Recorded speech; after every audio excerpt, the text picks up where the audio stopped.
된 교회가 되게 하소서. 예수님의 이름으로 기도합니다. 아멘. 오늘 아침에 우리가 함께 나눌 하나님의 말씀은 고린도후서 5장 14절과 15절 말씀입니다. 제가 읽어드리겠습니다. 그리스도의 사랑이 우리를 강권하시는도다. 우리가 생각하건대 한 사람이 모든 사람을 대신하여 죽었은즉 모든 사람이 죽은 것이라. 그가 모든 사람을 대신하여 죽으심은 살아있는 자들로 하여금 다시는 그들 자신을 위하여 살지 않고 오직 그들을 대신하여 죽었다가 다시 살아나신 이를 위하여 살게 하려 함이라. 아멘. 요즘 우리가 코로나로 인해서 많은 변화와 어려움을 겪으면서 21세기는 코로나 이전과 이후로 나뉘어질 것이다 라는 예측이 나오고 있습니다. 왜냐하면 코로나 이전과는 전혀 다른 세상으로의 변화가 이루어질 것이다 라는 생각 때문이죠. 실제로 우리는 이전에는 전혀 예상하지 못했던 그런 다른 세상을 살고 있는 것 같습니다. 그리고 앞으로도 이런 변화된 세상이 계속될 거라며 뉴 노멀이라는 새로운 일상이라는 말을 사용하기 시작했죠. 우리는 갑작스러운 바이러스의 공격에 전혀 대비하지 못했기 때문에 전 세계가 많은 고통과 두려움 속에서 1년을 보내야만 했습니다. 그러나 이제 백신과 치료제가 개발이 되고 있고 또한 이후에 다른 바이러스가 생길 수도 있다는, 이와는 다른 어려움이 우리에게 닥칠 수 있다는 그런 경우를 대비해서 준비하고 있습니다. 그리고 주어진 현실을 또한 받아들이는 가운데 있죠. 이것과 동시에 우리는 과거에 대한 새로운 깨달음도 얻게 되었습니다. 지금까지 우리가 당연하게 여기고 아무런 감사와 감동 없이 누렸던 많은 것들이 사실은 귀하고 값진 은혜였다는 거죠. 아침 일찍 일어나 밖에 나가서 운동할 수 있었습니다. 매일 아침 우리는 사무실에 출근을 해서 하루 일과를 시작하고 그리고 일과를 마친 후에는 집으로 돌아와 가족들과 함께 식사를 하며 휴일에는 어디 좋은 데를 찾아갈 데가 없는지, 휴가에는 어디로 여행을 떠날지 이런 계획을 하면서 시간을 보냈죠. 그때는 우리가 평범하게 할 수 있는 일이었지만 지금 그 일을 하지 못할 때에야 그때의 시간과 기회와 추억들이 우리에게 무엇보다 소중했다는 것을 알게 됩니다. 또한 개인과 국가와의 관계에 있어서도 새로운 면을 우리는 보게 되었습니다. 평상시에는 특별한 경우가 아니라면 국가는 개인의 삶과 자유를 보장해 주어야 되겠죠. 그것이 바로 자유민주주의의 원칙이 아니겠습니까? 그런데 지금 우리는 방역 지침을 통해서 우리 모두의 안전을 위해 개인의 자유를 엄격하게 통제받고 있습니다. 교회도 역시 마찬가지죠. 교회와 국가는 서로 거리를 두고 상호 존중하는 관계였는데 지금은 국가가 교회의 모임과 사역을 제한하는 그런 현실입니다. 국가가 개인과 교회를 어디까지 통제하고 또한 제한할 수 있는지 바로 코로나 시대의 새로운 논란으로 떠오르고 있죠. 코로나는 이렇게 우리의 육신의 삶에 대한 새로운 기준을 제시하고 또한 국가의 통제를 야기했을 뿐만 아니라 교회와 교인들로 하여금 하나님이 우리에게 주시는 은혜가 어떤 것인지, 그리고 하나님은 교회와 세상을 어떻게 간섭하시고 또한 통치하시는지에 대해서도 새롭게 생각하도록 하게 합니다. 첫 번째로 교회 안에서 이전에 당연했던 것들이 더 이상 당연하지 않다는 것을 우리에게 보여줍니다. 주일이면 우리는 당연히 교회에 갈 수 있었습니다. 그리고 예배당 안에는 당연히 목사님이 설교를 준비하고 계시고 찬양도 기도도 당연히 준비되어 있었죠. 따라서 우리는 교회 예배당에 앉아만 있으면 당연히 예배할 수 있었습니다. 그래서 이 예배당 안에 나와 있는 앉아 있는 것이 바로 예배고 그 시간이 하나님께 드려지는 예배의 시간이다라고 우리는 당연히 생각했다는 거죠. 하지만 지금은 예배당 문이 닫혀 있습니다. 그리고 당연히 준비된 장소와 시간이 아닌 스스로 시간과 장소를 찾아 정해야 하고 무엇보다도 마음을 준비해서 영상에 집중하는, 또한 스스로 찬양과 기도로 이제는 자신을 하나님께 예배로 드리는 그런 노력이 필요하다는 사실입니다. 이를 통해서 우리가 이전에 가졌던 예배의 허상은 다 깨졌습니다.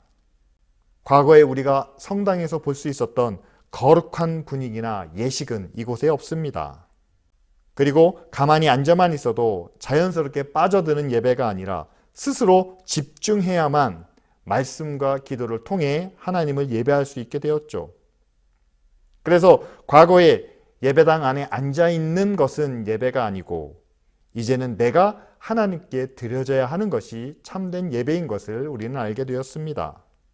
다시 말해 말씀을 듣고 찬양을 감상하는 그런 예배가 아니라 이제는 말씀에 비춰 자신을 돌아보고 자신의 마음을 변화시키고 새롭게 하는 것이 예배의 본질이기 때문에 예전에 예배의 자리에 참석했다는 것과 예배를 드리는 것은 전혀 다르다는 것을 우리는 알게 되었습니다.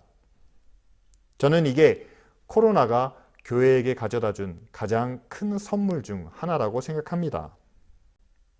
예배와 같은 의미로 교회에 출석만 하면 우리는 그 사람을 교인이라고 불러왔습니다. 그런데 이것은 성경이 말하는 참교회, 예수의 몸 또한 지체인 것과는 다르죠. 그래서 교회는 출석하는 교인들에게 적극적으로 성경 공부를 권했습니다. 봉사와 각종 모임에 참석하도록 요구했습니다. 왜냐하면 그 교인을 예수님의 지체로 한 몸으로 만들기 위해서죠. 그렇게 억지로라도 말씀을 배우고 봉사와 헌신을 통해서 믿음의 성장을 이루려고 했는데 이제는 모임 자체가 어려워졌습니다. 교인을 한 몸을 이루게 하는데 교회가 할 수 있는 역할이 없어진 거죠. 따라서 이제는 스스로 자신의 믿음과 경건을 지켜야만 합니다. 일상생활 속에서 하나님의 자녀로 살아야 합니다. 그렇게 의와 선을 행함으로 예수의 몸이 되는 과정을 거쳐야 되는데 교회 안에서 함께 있으면서 또한 여러 사람들의 격려와 권고를 통해서 억지로 쫓아왔던 그 길을 과연 혼자서 걸어갈 수 있을까요? 글쎄요, 너무 힘든 일이 아니겠습니까? 게다가 교인들이 서로의 얼굴을 보지 못하는 시간이 길어지게 되면서 교회는 교인들의 관계가 서로 소원해지진 않을지, 마음마저 멀어져 한 몸이고 가족과 지체라는 의식이 사라지지는 않을지 걱정하게 되죠.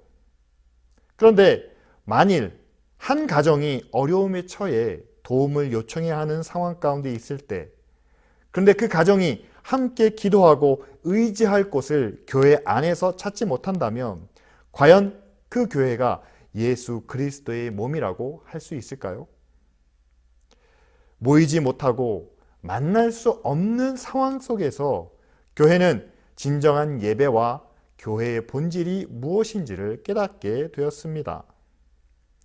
눈으로 보고 마음으로 감동을 받는 그 시간이 예배가 아니고 들리는 말씀에 나 자신을 비춰 성찰하며 변화를 결단하는 것이 참 예배이고, 이름만 있다고 교회가 아니라 하나님과 함께 의와 선을 이루며 서로를 위하여 기도하고 힘이 되어주는 한 몸이 바로 교회라는 사실입니다. 저는 기쁜 우리 교회가 이러한 교회가 되기 위하여 우리는 말씀과 기도에 힘쓰는 참 예배를 하나님께 드리고, 그리고 서로를 돌아보고 섬기는 그런 자리를 온라인을 통해서라도 마련하기 원합니다. 그래서 기쁜 우리 교회에 있는 모든 성도들이 건강한 교회의 지체들로 세워져 갈 수 있도록, 그리고 성도들이 이 일에 자발적으로 성실하게 참여하며 수고할 수 있기를 원합니다. 그래서 이 어려운 때가 지난 후에 우리 자녀들에게 부끄럽지 않은 교회를 물려줄 수 있도록 우리가 함께 노력해야 하지 않겠습니까? 이렇게 코로나가 예배와 교회의 본질에 대한 새로운 의미를 주는 것처럼 또한 하나님의 섭리와 하나님의 통치에 대해서도 다시 한번 생각하게 합니다. 우리는 예전엔 하나님은 우리의 기도에 응답하시고 능력으로 우리를 도우시는 분이다. 그리고 우리가 평안할 때는 우리를 믿고 우리에게 맡겨주시는, 그래서 하나님의 간섭은 어려울 때만, 고난이 있을 때에만 주시는 것으로 우리는 그렇게 생각해 왔었죠. 그런데 지금과 같은 위기 상황, 만일 지금이 교회가 위험 가운데 처해 있다면 여러분 지금 상황이 어떻습니까? 예수님은 교회를 세상의 빛이라고 말씀하셨지만 도리어 교회는 세상에서 죄와 불의로 인해 어두움의 대상으로 여겨지고 있습니다. 그 누구보다도 성결하고 거룩해야 될 교회와 목사들은 하나님의 이름으로 자기 욕심을 채우다 보니 의와 진리를 거스르는 가운데 있습니다. 실제로 이러한 위험한 모습들을 우리가 직접 보기도 하고 또한 뉴스를 통해서 경험하게 되죠. 만일 그런 상황 가운데 한국 교회가 놓여 있다면 하나님께서 이 교회를 바르게 하시고 또한 세상에 하나님의 의와 진리를 나타내기 위해서 하나님이 직접 교회를 다스리시고 또한 믿는 자들의 삶 속에 하나님께서 직접 간섭하셔야 하지 않겠습니까? 바울은 하나님께서 사랑으로 우리를 강권하시며 또한 자신이 아닌 주님을 위해서 살게 하신다라고 이렇게 이야기합니다. 여러분, 코로나 감염을 막기 위해서 정부가 국민들에게 요구하는, 명령하는 것들이 있습니다.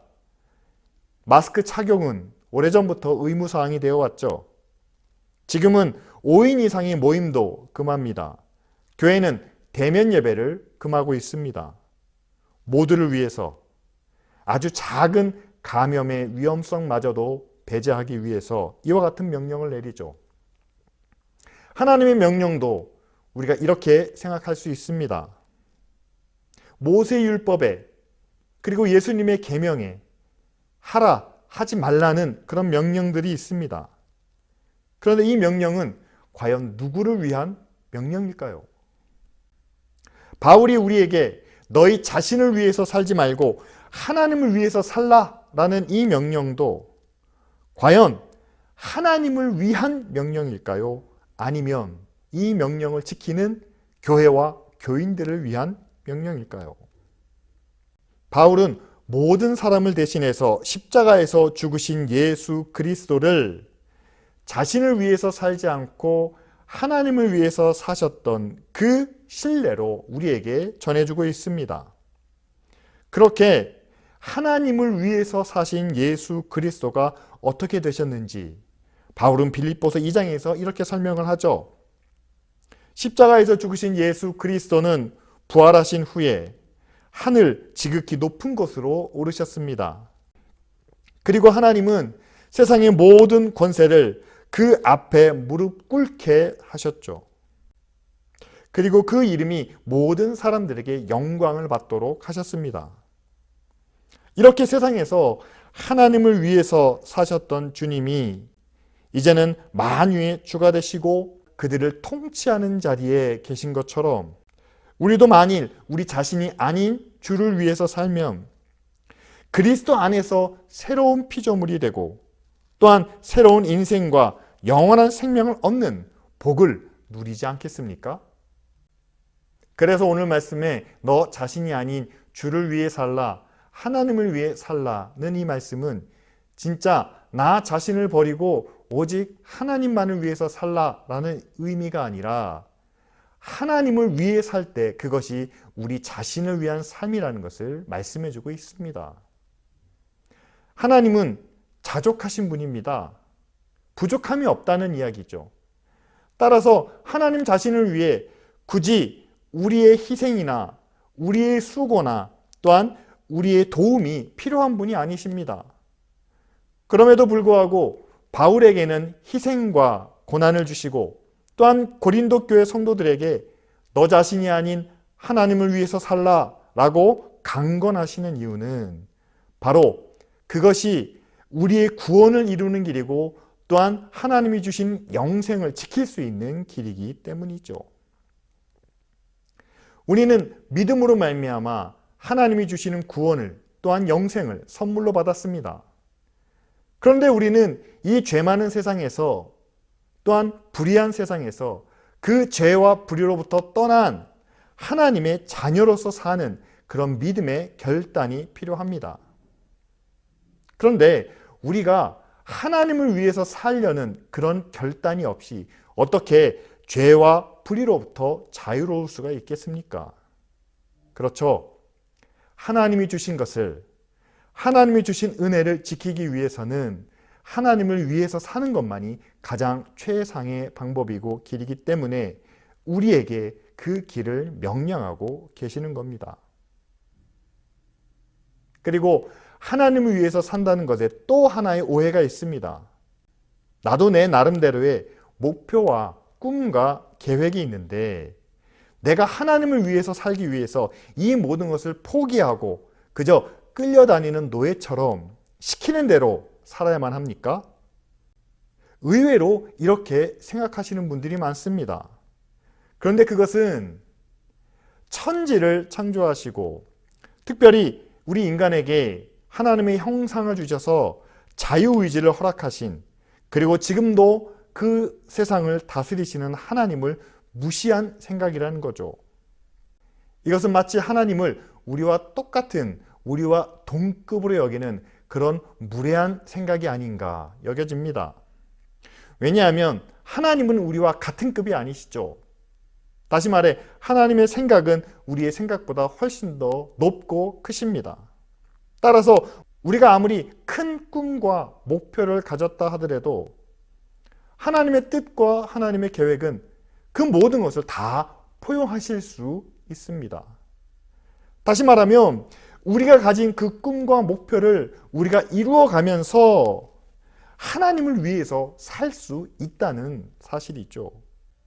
단 우리에게는 우리가 하나님이 만드신 피조물이며 또한 믿음 안에서 구원받은 하나님의 자녀라는 것을 인정하는 그 믿음이 필요할 뿐입니다.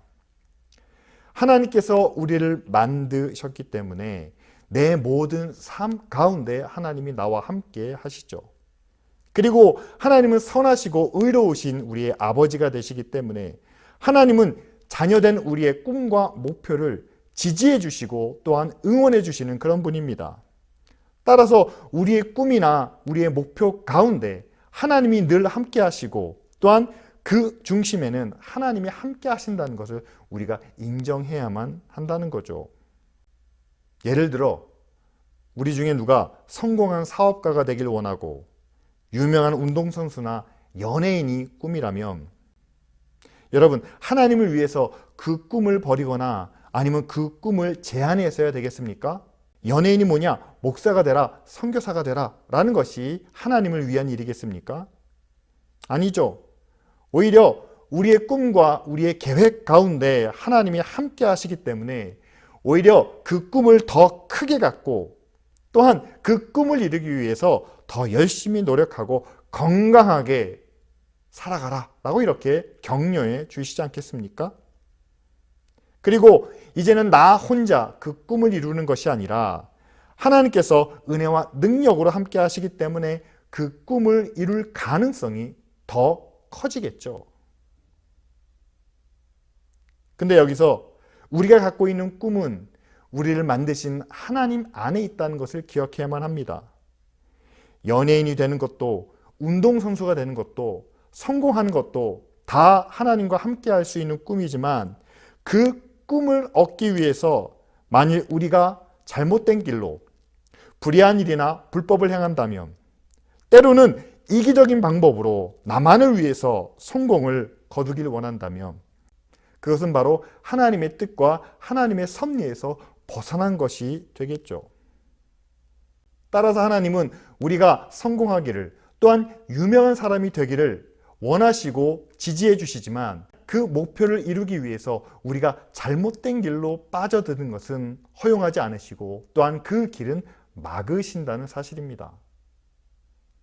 꿈을 막는 것이 아니고 목표를 제한하는 것이 아니라 바로 우리가 잘못된 길을 선택하지 않도록 우리를 차단하시고 의로운 길로 인도해 주신다는 그런 말씀이죠. 또 그렇게 우리가 하나님의 인도하신 가운데서 우리의 꿈과 우리의 목표를 이루었을 때, 그것이 우리 혼자만의 능력과 수고가 아닌 우리와 함께 하시는 하나님의 은혜와 하나님의 도움으로 이루어졌기 때문에 그 성공과 그 결과도 나를 위해서만이 아니라 나와 함께 하시는 하나님, 그리고 하나님이 창조하신 세상과 함께 나누고 또 함께 베풀어야 한다는 것을 우리에게 말씀하고 있습니다.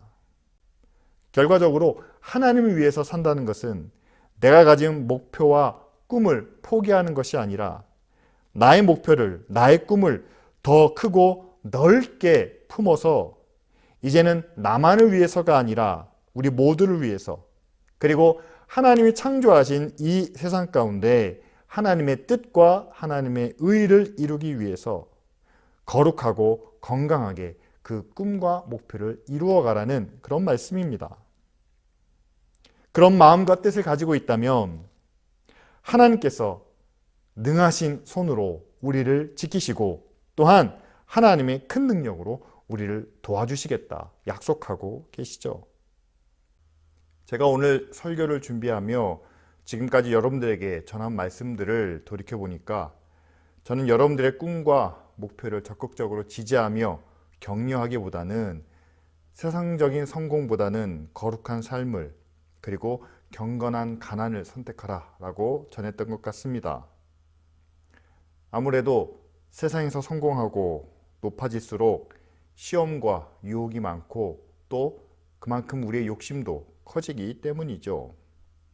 하지만 오늘 말씀을 통해서 우리가 함께 생각하는 것처럼 거룩한 삶은 교회 안에만 있는 것이 아니라, 그리고 교회 가까이에 있어야만 거룩해지는 것이 아니라, 우리가 어디에 있든지 무슨 일을 하든지 우리의 마음과 생각이 하나님과 함께 해야만 한다는 사실이죠. 따라서 우리가 하나님을 위해 산다는 것이 꼭 교회 안에 머물러야 한다는 것은 아닙니다. 오히려 반대로 우리는 교회 안에서뿐만 아니라 세상으로 나아가야 하는 삶을 오늘 말씀하고 있죠. 우리는 나가서 하나님이 우리와 함께 하시는 것을, 하나님이 우리 안에 살아계시는 것을 증거해야만 합니다. 그리고 우리가 행하는 사랑과 의와 선행을 통해 하나님의 구원이 얼마나 놀라운 일인가를 보여주어야 하겠죠. 그런 목적을 위해서 우리가 세상에서 성공을 원하고, 또한 우리의 목표를 성취하기 위해서 열심히 살아가는 것은 하나님이 기뻐하시고 또한 하나님을 위한 삶이 아니겠습니까? 그렇다면 제가 지금까지 여러분들에게 여러분들의 꿈과 목표를 지지하지 못했던 그 말씀들은 잊어버리시고, 이제 우리 모두가 마음과 생각을 새롭게 하여 이제는 세상의 성공을 통해 우리의 목표를 통해서 하나님을 위한 삶, 하나님을 기쁘시게 하는 삶을 살자는 그런 믿음의 결단을 내리기 원합니다. 우리가 교회 안에서 함께 모일 뿐만 아니라 세상에 나가서도 우리의 성공을 위해, 우리의 목표를 위해 땀 흘리며 열심히 수고하기를 원합니다. 그래서 우리를 통해 하나님의 말씀이, 그리고 그분의 거룩하신 뜻과 의로운 일들이 우리 생활 속에, 또한 우리가 원하는 그 결과와 목표 가운데 나타날 수 있기를 간절히 구합니다. 그래서 세상의 많은 사람들은 자기 만족, 자기 행복만을 위해서 성공과 목표를 구하지만, 그러나 우리는 하나님 안에서 하나님의 거룩한 목적을 위해서 성공을 이룰 수 있고, 뿐만 아니라 하나님의 나라, 하나님의 뜻이 이 땅 가운데 이루어지는 그런 선하고 의로운 뜻을 위해서 우리의 목표가 값지게 사용될 수 있다는 것을 증거하기 원합니다. 그래서 이제는 성공한 그리스도인이 자기 목표를 달성한 믿는 사람들이 그 결과와 열매로 교회를 부흥시키고 많은 믿음의 일을 감당하는 것과 동시에 그들의 성공과 목표를 통해 교회 밖의 세상이 하나님이 다스리시는 것처럼 변화되고, 그리고 하나님의 뜻이 교회 밖에 있는 사람들의 삶 속에서 이루어질 수 있는 그런 놀라운 변화가 우리 가운데 이루어지기를 간절히 소망합니다. 말씀을 정리하겠습니다. 우리가 일상생활에서 뉴 노멀의 변화를 경험하는 것처럼 하나님을 향한 우리의 마음도, 우리의 믿음의 자세도 변화되어야만 합니다. 예배 시간에 앉아만 있는 예배가 아니라 이제는 우리 스스로 말씀을 통해 자신의 변화를 찾고 구하는 예배를 드려야만 합니다. 교회가 교회라는 이름값을 하기 위해서는 세상에 빛이 되어야 하고, 어려운 상황 속에 있는 지체와 이웃들에게 힘과 도움이 되어야만 합니다. 그리고 우리는 하나님을 위하여 우리 인생의 꿈과 목표를 세우고 그것을 통해 하나님의 거룩하고 의로운 뜻이 이루어지도록 우리는 그렇게 살아야만 하시고, 약하고 마음에 병든 자들을 치료하며 위로하는 믿음의 공동체가 되게 하여 주시옵소서. 뿐만 아니라 많은 죄인들이 찾아와서 하나님의 구원과 사랑과 은혜를 경험하는 복된 교회가 되게 하여 주시기를 구합니다. 기쁜 우리 교회 안에 지금 하나님의 은혜와 사랑이 절실하게 필요한 가정들이 있습니다. 하나님 직접 찾아가 주셔서 위로가 되어 주시고, 또한 하나님의 크신 능력으로 아픈 곳을, 병든 곳을 치료하여 주시며 놀라운 주님의 능력을 체험하는 복된 가정들 되게 하여 주시옵소서. 이제는 우리 주 예수 그리스도의 은혜와 우리 아버지 하나님의 무한하신 사랑과 성령님의 교통하시고 인도하시는 역사가 이 시간 나의 목표와 꿈을 통해 하나님의 의와 영광이 나타나기를 소원하는 모든 주의 자녀들과 그 가정과 교회 위에 이제로부터 영원토록 함께 계실지어다. 아멘.